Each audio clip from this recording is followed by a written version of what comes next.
چارسدہ کے علاقہ نسطا صدران میں عوامی نیشنل پارٹی کی جانب سے جلسہ عام کا انعقاد کیا گیا۔ اس موقع پر علاقے بھر کے 400 افراد نے دوسری سیاسی پارٹیوں سے مستعفی ہو کر ANP میں شمولیت اختیار کی۔ جلسہ عام سے خطاب کرتے ہوئے ممبر صوبائی اسمبلی فضل شکور خان نے شرکاء کا شکریہ ادا کرتے ہوئے کہا کہ عوامی نیشنل پارٹی کی جانب سے پختون عوام کے فلاح و بہبود کے لیے انقلابی اقدامات کے نتیجے میں آج لوگ جوگ در جوگ ANP میں شامل ہو رہے ہیں۔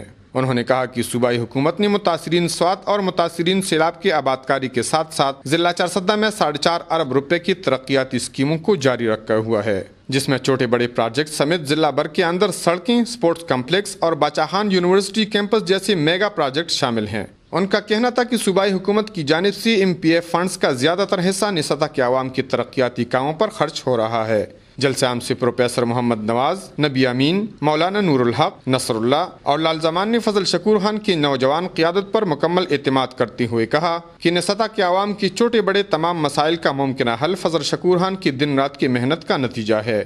کفایت اللہ، A نیوز، چارسدہ۔